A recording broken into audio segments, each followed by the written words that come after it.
Hello, loves. Hello, hello. Hills here from the blue flame. So much love to you all. And as I open this update, I would like to express deep love and gratitude for all who participated in the 9/9 transmission. It is still available for the replay. If you're watching this and it calls to you, come on over to the Patreon Blue Flame community where you can access that. Today we're going to talk about the Pisces super full moon partial lunar eclipse. This eclipse is happening. It'll be visible very, very, very briefly. This is a tiny eclipsing of the moon, a tiny shadow being cast. We'll go more into that in a minute. And it'll be visible parts of Africa, far Western Europe, the Eastern United States, and mostly it's passing over the Atlantic. So parts of South America and Africa are going to be able to see it the most. This will happen the night of the 17th or the wee hours of the 18th of September, depending on your location, and also just a couple of days before we move into the Libra equinox energies. So first, let's talk about, before we dive into the astrological symbolism of this Piscean eclipse, this supermoon eclipse, let's talk about one of the reasons that it's such a sliver of the moon and how eclipses come to be. Eclipses are connected to what are called the lunar nodes. You've probably heard them talked about as the lines of destiny, the North Node, which is currently in Aries, and the South Node, which is currently in Libra. The eclipses always fall within this line, except for when they don't. So what that means is that when we are starting to emerge into a new destiny path, so as we are starting to make those first forays, cast those first lines into the next path, we will start to experience partial eclipses in that new path. So the way that we're experiencing this now is that for the first time in about 18, 19 years, we are having an eclipse that has a North Node alignment in Pisces and a South Node alignment in Virgo. This means that the sun is passing through a point where the South Node will be come January 11th, those very, very late degrees of Virgo. And the moon is passing through the very late degrees of Pisces, where the North Node will emerge into come January of next year, January 11th to be exact. So one of the playgrounds that we get as this eclipse wormhole officially opens on the 17th and 18th is that we are casting a line. We are starting to get to feel those energies that will be the majority of what we experience through 2025 and into 2026, which is a Piscean North Node and a Virgo South Node. We are still very much in Aries North Node and Libra South Node, however. But as with all things, when we start to come towards the completion point of one state of purpose, I guess is the way it wants to come through right now, as we're coming to the completion point of one state of purpose and into the beginning of the next state of purpose. We are experiencing some overlap. We actually experience this also when we come to the closing cycles of the astrological wheel, which is why that energy between Aquarius and Pisces can feel so transient, so blended. And as we move from Pisces into Aries, we can really feel a significance in movement. Let me feel where this wants to go, because there's a line, there's a thread that we can follow here, which is connected to Saturn and Neptune. Yeah, that's the one we're going to follow. Next year, 2025, both Neptune and Saturn are shifting signs. They're both in Pisces now, and in the first months of 2025, they will both shift into Aries, and kind of together, actually. During this time, as the node, the North Node, shifts from the 0 degree of Aries to the 29 of Pisces, it will be happening as Neptune is readying to switch, passing through the North Node at that 29 of Pisces into the 0 of Aries, and Saturn not long after will do the same. And they will actually bounce around on this Piscean North Node for the majority of the next year, 2025. So this is really opening us up, and it's a super moon, so it's a big bright light. It's casting a wide bright light into the path of what is coming, into that frequency, so that we can start to embody it, so that we can start to bring it in. This is a Virgo sun, so we're bringing it into the physicality. We're putting the finishing touches on and perfecting, if you will, that energy, bringing a wholeness into it. So this brings me to the moon itself. Like I said, the sun is in Virgo. The sun will be working with Medusa, a reclamation energy, a embodied, empowered, feminine sort of energy. But it's more than feminine as in a female body in a nice flowy shift, right? It is full creative potential of the embodied form. This does not have to do with whether or not you are a femme in a feminine body, a femme in a masculine body, or a tomboy, butch in a feminine body, or butch in a masculine body. How you express in this moment, it is the remembering that within all of us, we contain, we hold the capacity to touch into the creative manifestation energies that are represented by what we call the feminine.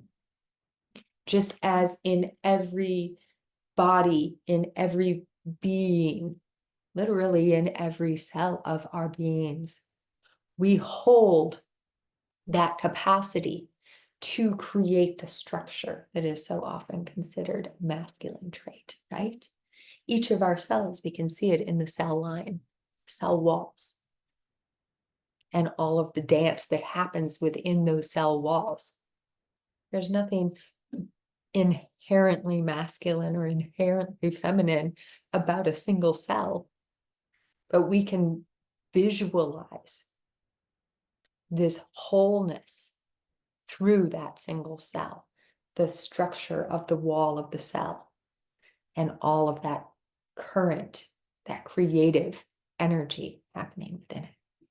So this is one of the ways that we get to play with the sun in Virgo, very tightly conjunct Medusa with Hecate at the 29 of Virgo. The sun is going to be at 25, Medusa at 22, and Hecate, that triple goddess energy, that energy of choosing path, exploring path, is at the 29 of Virgo.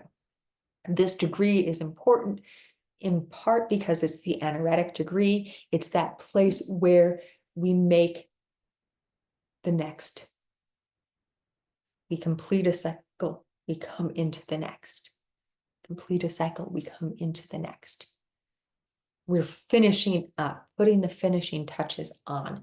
And this is also where the sun will be that moment before it tips into Libra on the equinox, which is happening on the 22nd or 23rd, depending on where you are. More on that in a minute. So I pause to say, if you would like to see the chart, head over to the Patreon.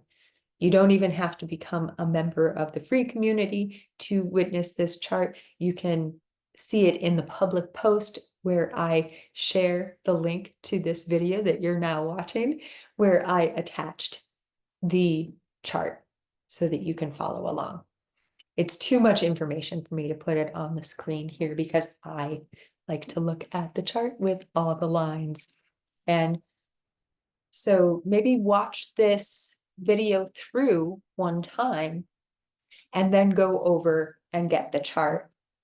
Maybe become a free community member, maybe become a member of the working circle, as I call it, one of the paid tiers of the members portal. And I'll share more about what's going on in there in a few minutes as well. So with all of that anchored through now, let's bring it back to the sun in Virgo, with Medusa on one side and Hecate on the other. Hecate indicating, activating that point, that equinox point where the sun will find itself in just a few days after this full moon, bringing us into that moment of balance. And the Libra equinox is exponentially more balancing even than the Aries equinox. Both are very powerful. The Aries bringing us into the astrological year, but the Libra equinox puts us in that midpoint. And we can feel that with the sign symbol of the scales. We are coming into a moment of rebalancing, reconfiguring, harmonization. So across the wheel, over in Pisces, we have the full moon. Like I said, the full moon will get eclipsed ever so slightly during this cycle. It's going to happen shortly after, and kind of right around the peak of the full moon, which is at 7:34 p.m. on the 17th Pacific time. So the moon will be at 25 of Pisces, the sun at 25 of Virgo. This puts the moon fairly tightly conjunct Neptune, who is currently retrograding in Pisces at the 28 degree. This also puts them in a T-square with the Galactic Center. The Galactic Center.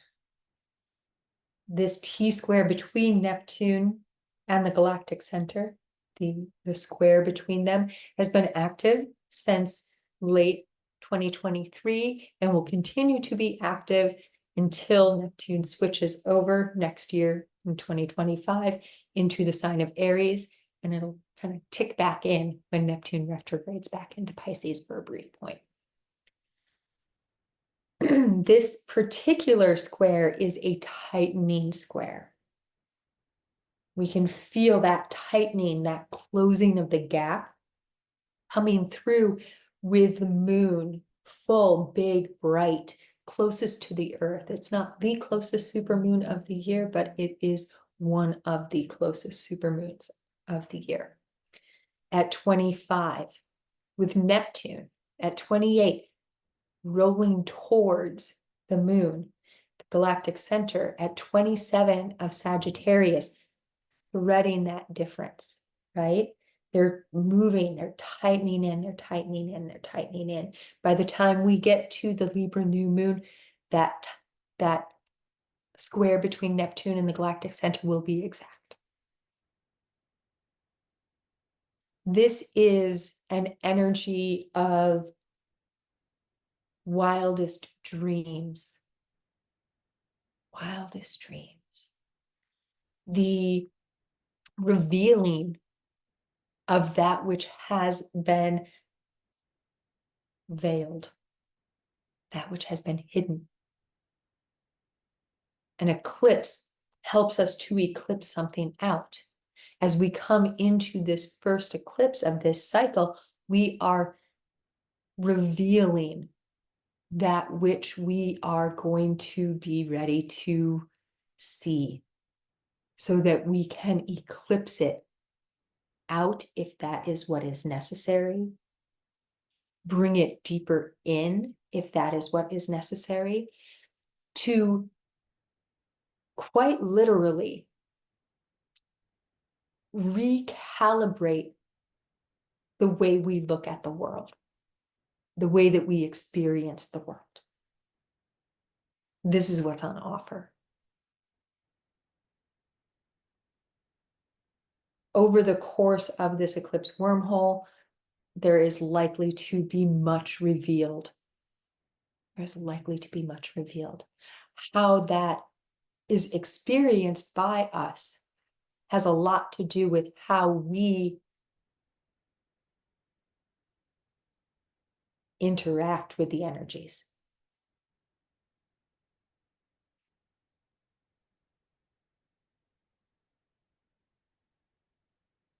So this is a mutable T-square that the sun and moon, Neptune, Medusa, Hecate, and the galactic center are all forming. We have another one as well. This one is almost a mutable Grand Cross. It involves Mercury, who will have fully emerged out of shadow as I'm recording this on the 12th and into Friday the 13th. Mercury will have passed through the area where it turned retrograde in August and fully emerge from its retrograde shadow. It will do this with the rose dragons, that energy of empowered compassion and detached service that they hold for us, a really beautiful frequency. And if it calls to you over in the members portal, I have a transmission that you can share with that explores their frequency more fully. They are on the full moon at 14 degrees of Gemini, or I'm sorry, Virgo. Mercury rules Gemini. It's not in Gemini. Ooh, it's Jupiter that is in Gemini. Let's take a pause. That's an invitation for a pause and a nice giggle. We've gone into some really powerful energies so far already. So let's bring it in. Let's expand our access to our humor, to our funny bone, and to the remembering that part of the energies of this eclipse wormhole, that 9/9 portal opening us up to them, is the releasing of old baggage and vows and oaths and all of these things that we were like, I gotta take this on, I gotta do this, I gotta do that. All that Virgo energy and dragon energy can be very demanding as well. And this is, oh, right. This is supposed to be play. This is supposed to be fun.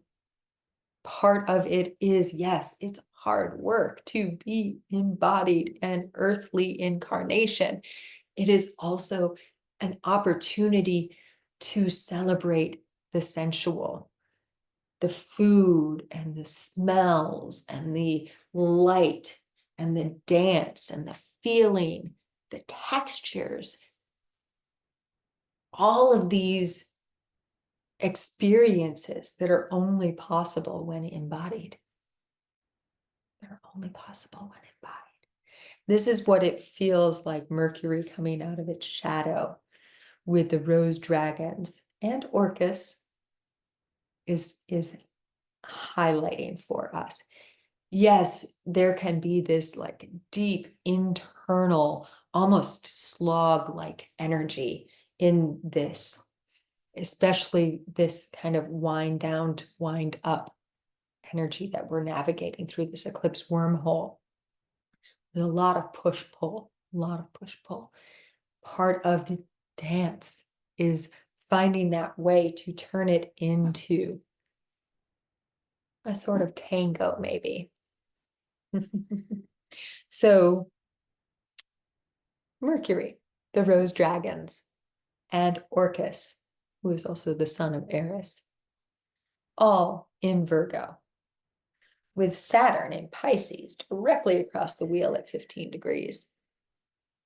Persephone and the great attractor conjunct over in Sagittarius, 15 and 14 degrees. So this is all very tight. This T-square is all very tight.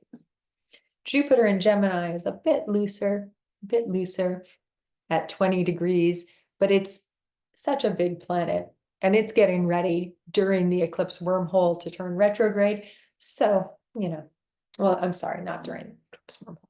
That's Mars.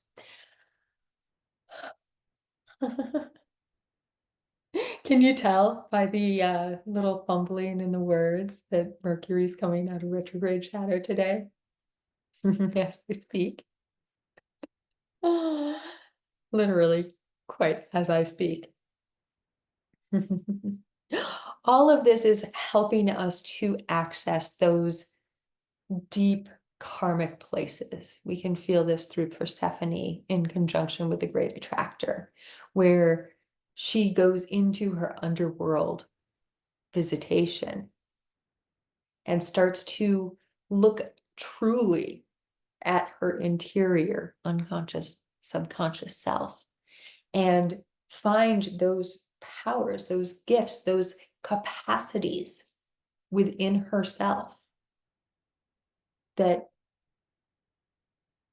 allow her empowered rise and allow her empowered rise. She doesn't ask someone else to do it for her. She finds those places within herself. Now, this does not mean we don't get help. We always have help.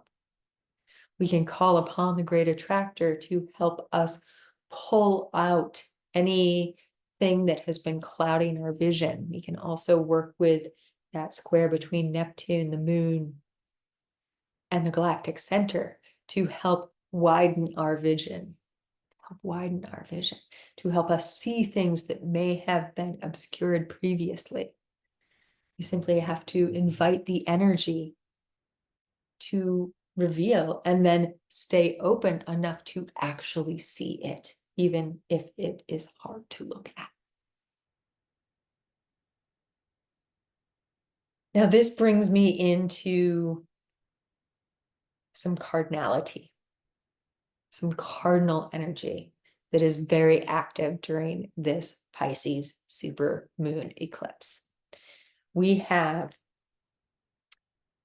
the North and South node being activated, South node in Libra, which is going to be even further activated as the sun moves through it shortly after the equinox. The North node in Aries, same. They are currently navigating right around 6-7 degrees of their respective signs. We have Mars in Cancer now. Mars in Cancer now at 7 degrees. We'll be moving into the 8th and 9th degrees as we come to the equinox, putting Mars exactly opposite the Divine Mother, Isis, those rebirthing and remembering energies, those wholeness, reclaiming of fractured bits of self energy. And another mothering energy, Ceres, who is Demeter, also known as Persephone's mother, who will be exactly conjunct Isis during the entirety of the full moon and equinox cycles. Ceres is also known as the goddess of the harvest. It is that which we bring into ourselves. It is connecting to those energies of what we eat, what we consume. That saying, you are what you eat. So if you eat junk, what are you telling your system you are? Now, this is not to say that you are junk if you eat McDonald's or Doritos or have a Coca-Cola. Those are judgments about something. We have the rose dragons working with Mercury during this full moon. Let us release judgments of superiority, because that's what a judgment is. It's saying, I understand, I know better than you, so I can tell you that that thing is bad for you. You don't have that person's cells. You don't have their digestive system. Can we say, well, a McDonald's French fry is objectively bad. It's not even real meat. Sure, we can say that. Are they a beneficial service to the planet? Probably not. Probably not. Does that mean that there isn't a place where a McDonald's hamburger, put that in quotes, serves? No, because there just might be. This is part of the energy of remembering. It is remembering that everything that exists here, whether we have decided that it is good or we have decided it is bad, exists for a reason. This includes the mosquito that might buzz your ear when you're trying to sleep and make you annoyed. Had that experience quite a bit recently. Part of our job as we're coming in with this energy, the raising of the frequency, is also letting go of those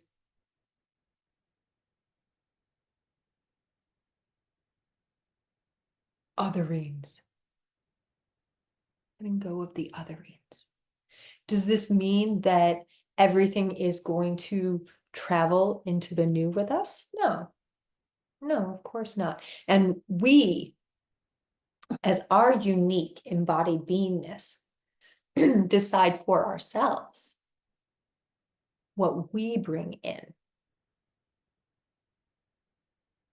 We can't decide for the person sitting next to us what they're going to bring in. Only they can.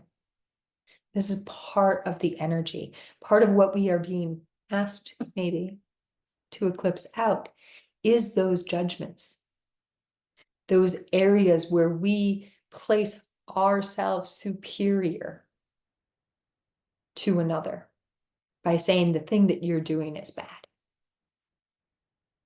I know the right way.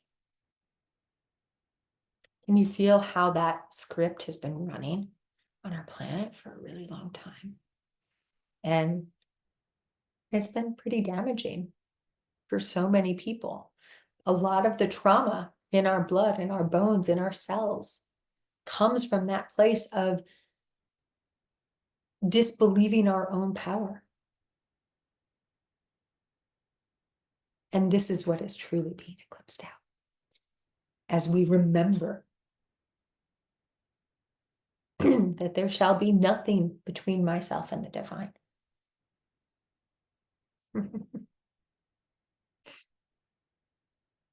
Mars in Cancer really plays with that energy, doesn't it? The I am in the sign of belonging.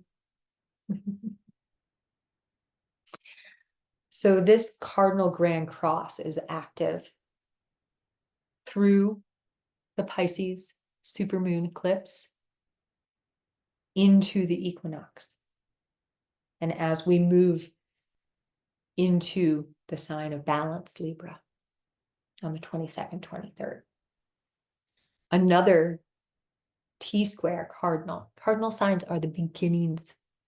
They mark the entry point so that we have two very strong cardinalities during the first eclipse of this cycle. Feels really yummy, doesn't it? Here we have Venus conjunct Arcturus, conjunct the Hathors in Libra. 23, 24, 26 degrees. With Pluto retrograde now in Capricorn at 29 degrees and Chiron at 22. So this Chiron retrograde in Aries at 22 degrees is almost exactly across the wheel from Venus during this full moon. As we move to the equinox, Venus will be at the 29 of Libra. Exactly square Pluto. So I mentioned that I was going to share something about the working circle members portal. I'm going to do that now. On this day, the 22nd, during the equinox, I will be facilitating for those of us in the working circle, so one of the paid tiers of the members portal, a special Venus point recalibration, realignment, transmission. I believe that this is going to happen remotely in a place called Angel Island in the middle of the bay here in the San Francisco Bay Area. And that it will then be uploaded for all of us. The Wi-Fi is not good enough for me to facilitate a live circle from Angel Island. I will share more about this during the full moon transmission that I will upload as part of our Violet Blue Flame procedure during the full moon. This is something that is part of the working circle of the Blue Flame Members Portal. And if that calls to you, it would be my absolute honor to invite you to come join us. You feel there's something.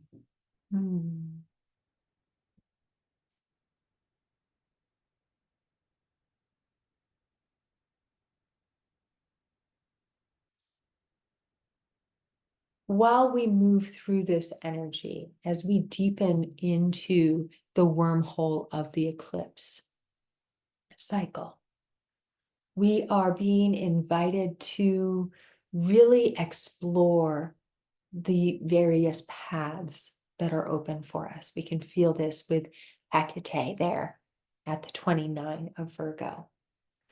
And one of the energies, and this is something that I shared in our 9-9 transmission, that this eclipse wormhole is really, really connected to, is clearing out anything that is not going to serve the new that we will be stepping into.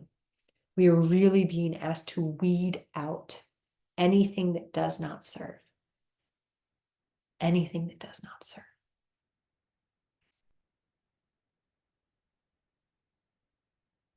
As we move through these cycle of eclipses, coming through that Libra new moon eclipse, that's the tightest one, it's the most exact eclipse, coming into the Aries full moon in October, we are going to be gifted so many opportunities to see things in a new way. Our relationships to our families, to the structures around us, to our embodied selves, to our very cells, to the physicality that is created through the electromagnetic energy of all of the cells that make us up, all of these elemental beings who bounce around and create the vessel within which our soul dances.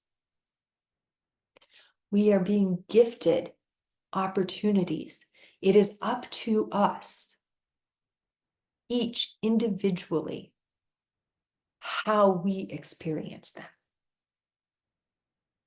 I've said this already in this update, and I'm saying it again because it is very important. It is not the planets do this to me. It is not, well, it's an eclipse, so I have to do this. It's these energies are available. These energies are available. How am I called in this moment? What is the truest way that I can experience this energetic? It does not have to be the way that your sister experiences it. Your husband, your kids, your wife, your partner, your boss, me. It is unique to you because every cell that holds the frequency of the vessel within which your soul is currently inhabiting is also unique, solely to you, solely to you. Every single one of us literally is a universe unto ourselves within an interdimensional, vast array of universes. If we are able to be in love with one single cell, one subatomic particle of our being, we can experience the love of the entire universe. And that's where I'm going to leave us today. In that yummy, yummy, yummy energy. Like I said, come on over to the Patreon, explore all of the different offerings. We actually have a special choose your own adventure divination running for the course of this weekend with lots of different transmissions and activations that are mostly available publicly, actually. Some of them within the community container and some of them within the working circle container. And I'll have some special gifts coming out for those of us in the working container on Friday the 13th as well.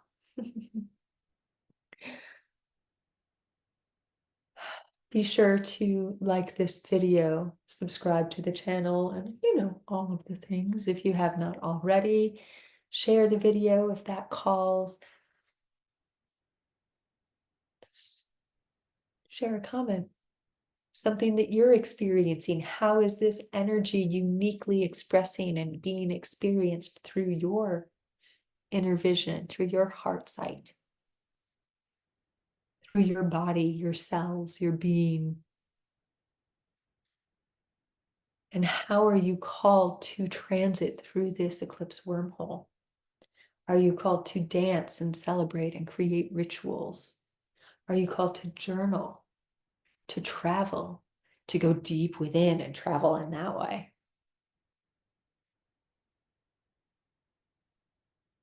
And